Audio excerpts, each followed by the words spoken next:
तो कहानी की शुरुआत में हम 3 दोस्त लारा, सूजी और गीना को देखते हैं, जिन्होंने अपना बचपन एक दूसरे के साथ बिताया था। लेकिन करियर को आगे बढ़ाने की वजह से ये तीनों एक दूसरे से अलग होते जा रहे थे। इतने सालों बाद लारा अपने दोस्तों से मिलती है, जिनमें सूजी और गीना के रिलेशन उतने अच्छे नहीं थे और दोनों के बीच काफी दरारें पड़ जाती हैं, क्योंकि सूजी का दावा है कि गीना ने उसके बॉयफ्रेंड को छीन लिया था, वो भी तब जब वो पहले से ही उससे प्यार करती थी। और इसी बात को लेकर दोनों के बीच काफी बहस होती जाती है, जिसके चलते सूजी वहाँ से जाने लगती है। पर लारा के लाख मनाने पर वो रुक जाती है, जिसके बाद ये तीनों दोस्त ब्लैक रॉक आइलैंड की ओर रवाना हो जाते हैं। ब्लैक रॉक आइलैंड देखने में बहुत ही खूबसूरत है और साथ ही में बहुत खतरनाक भी। थोड़ी देर बाद लारा, गीना और सूजी ब्लैक रॉक आइलैंड पर पहुंच जाते हैं, जहाँ वो अपना सामान उतारकर वहीं पर एक साथ बैठ जाते हैं और खूबसूरत नजारे को एंजॉय करते हैं। तभी अचानक लारा को टाइम कैप्सूल के बारे में याद आता है। जैसे ही वो अपने दोस्तों को टाइम कैप्सूल के बारे में बताती है, सभी के चेहरे खिल उठते हैं। लेकिन अफसोस की बात ये होती है कि किसी को भी उस कैप्सूल के बारे में पता ही नहीं होता कि उसे गाड़ा कहाँ गया था। इसी बात पर लारा अपने दोस्तों को याद दिलाते हुए कहती है, तुम्हें याद है क्या, बचपन में मैंने एक खजाने का नक्शा बनाया था, शायद उसमें कैप्सूल का रास्ता होगा।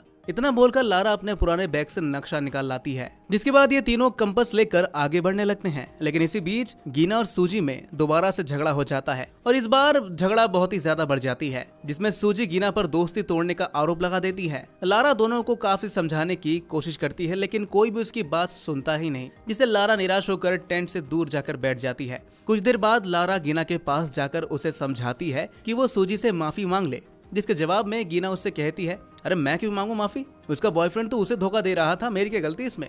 लेकिन लारा की बात मानते हुए वो सूजी के पास जाती है और उससे बात करने की कोशिश करती है। पर तभी अचानक से सूजी बहुत डर जाती है और वहाँ पर 3 लड़कों को देखती है, जिनमें से एक का नाम जॉन था, जिसे गीना बहुत ही अच्छे से जानती थी, क्योंकि वो उसका पड़ोसी था। वो जॉन के साथ उसके 2 दोस्त थे, जिनका नाम मैक्सी और जॉनी था। जॉन गीना को भरोसा दिलाते हुए कहता है कि ये फॉर्मर मरीन है, तुम्हें मेरे दोस्तों से डरने की जरूरत नहीं है। जिसके बाद ये लोग आपस में काफी घुल मिल जाते हैं और एक साथ एंजॉय करने लगते हैं। रात में कैंपिंग करते समय सूजी बहुत ज्यादा ड्रिंक कर लेती है, जिसके चलते उसे बिल्कुल भी होश ही नहीं रहता कि वो कर क्या रही है। और इसी का फायदा उठाते हुए जॉन उसके साथ फ्लर्ट करने लगता है। इधर लारा और गीना सूजी को बहुत समझाने की कोशिश करते हैं कि वो गलत कर रही है, लेकिन सूजी रुकती ही नहीं। वो जॉन के साथ सीधे जंगल चली जाती है और वहाँ जाकर वो दोनों साथ में इंटीमेट होना शुरू कर देते हैं। लेकिन जैसे ही उसे होश आता है, वो समझने लगती है, वो जॉन को खुद से दूर होकर वहाँ से जाने के लिए कहती है। जॉन काफी गुस्से में आ जाता है और उसके साथ जबरदस्ती करने लगता है। सूजी खुद को बचाने के लिए जॉन पर हमला कर देती है, जिससे कि उसकी मौत हो जाती है। सूजी के चिल्लाने की वजह से सभी वहाँ पर आ जाते हैं और वहाँ का नजारा देखकर सबकी आंखें फटी की फटी रह जाती हैं। जॉन की यहीं पर मौत हो जाती है। जॉन को मारते देख उसके दोस्त काफी गुस्से में आ जाते हैं। उनमें से एक दोस्त लड़कियों को मारने के लिए आगे बढ़ता भी है, जहां जॉनी उसे ऐसा करने से मना करता है, लेकिन फिर भी वो रुकता नहीं। वो तीनों लड़कियों को बहुत ही बुरी तरीके से पीटता है। अगले दिन जैसे ही लड़कियों को होश आता है, तो वो खुद को रस्सी से बंधा हुआ पाती है। उन तीनों लड़कियों को बहुत ही बुरी तरह से पीटा गया था और ऊपर से उनके चेहरे पर चोट के निशान भी साफ दिख रहे थे। वहीं मैक्सी अपने दोस्त जॉन से कहता है,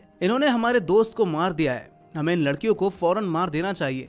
लेकिन जॉनी उसे ऐसा करने से रोकता है। वो उसे कहता है कि रात में जो भी हुआ वो बस एक हादसा था। सूजी ने अपने बचाव में आकर जॉन को मार दिया, उसने जानबूझकर ऐसा नहीं किया भाई। साथ ही जॉनी उससे कहता है कि अगर हमने उन लड़कियों को मार दिया तो हमारे ऊपर और भी मुसीबतें आ सकती है। लेकिन मैक्सी के ऊपर तो खून सवार था, वो अपने दोस्त का बदला लेना चाहता था किसी भी हाल में, इसलिए वो जॉनी की बात को अनसुना करके वहाँ से चला जाता है और फिर बंदूक लेकर उन तीनों लड़कियों पर तान देता है। वो उन्हें शूट करने ही वाला होता है कि तभी सूजी उससे कहती है कि तुम सिर्फ बंदी हुई लड़कियों को ही मार सकते हो, असल में तुम एक डरपोक इंसान हो, अगर तुम्हारे अंदर हिम्मत है तो हमें खोल कर दिखाओ। अब यहाँ पर मैक्सी का ईगो हर्ट हो जाता है, जिसकी वजह से वो उन्हें खोल देता है और इसी बात का फायदा उठाकर वो लड़कियां उसकी आंखों में मिट्टी डालकर वहाँ से भाग जाती हैं। तीनों लड़कियां अलग अलग डायरेक्शन में भागती हैं, जिससे कि वो उन्हें आसानी से पकड़ ना सके। लेकिन ये आइलैंड बहुत बड़ा था और अगर वो खो गए तो उन्हें ढूंढना मुश्किल हो जाएगा। वो सूजी के पास वो नक्शा था जिसकी मदद से वो टाइम कैप्सूल तक पहुंच जाती है और वो सीधे उस जगह पर पहुंच जाती है जहाँ उसे एक शेल्टर मिलता है। थोड़ी देर बाद उसके दोस्त भी वहाँ पर आते हैं। तीनों एक दूसरे को देखकर बहुत ही खुश होते हैं, लेकिन उन्हें जल्दी से जल्दी यहाँ से निकलना था, क्योंकि अगर वो देर तक रुक गए तो वो लड़के उन्हें पकड़ लेंगे या जंगली जानवर उन्हें नुकसान पहुंचा सकते हैं। तभी लारा कहती है कि आज के लिए यहीं रुकते हैं, लेकिन कल सुबह होते ही हम नाव से यहाँ से निकल जाएंगे। सभी को यह आइडिया पसंद तो आता है और वो रात का बेसब्री से इंतजार करते हैं।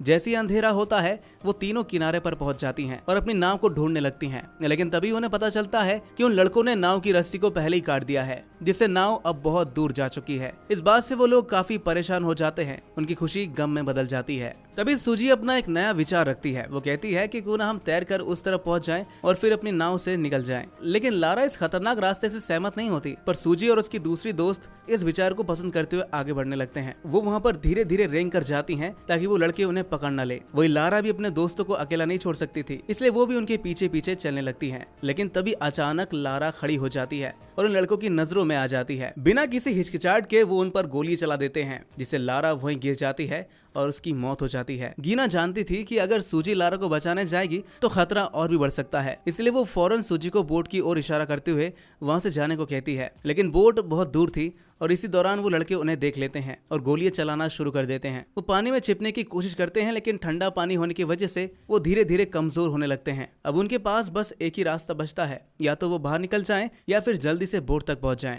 तभी अचानक जॉनी की चीख सुनाई देती है। असल में वो ऊंचाई से गिर जाता है और उसकी एक टांग की हड्डी टूट जाती है। अब सूजी और गीना के पास एक अच्छा मौका था वहां से भागने के लिए, लेकिन वो एक दूसरा रास्ता चुनने का फैसला करती हैं। वो दोनों जल्दी से आइलैंड पर वापस लौट जाते हैं और अपने भीगे कपड़े को उतार कर बैठ जाते हैं, जिससे कि वो बीमार न हो सके। वही सूजी को लारा की बहुत याद आती है, पर गीना उसे हिम्मत देकर बहुत ही समझाती है कि उन्हें जल्द से जल्द वहाँ से निकलना होगा। सूजी का मानना था कि वो लड़के फॉर्मल मरीन हैं और उनसे लड़ना इम्पॉसिबल है, लेकिन गीना अपनी बातों पर डटी रहती है। वो सूजी को बहुत समझाती है और हौसला देते हुए कहती है कि हम हार नहीं मान सकते। अब दोनों लड़कियों के अंदर गुस्सा बहुत बढ़ जाता है, बस उन्हें मौका चाहिए था जिससे वो उन लड़कों को सबक सिखा सकें।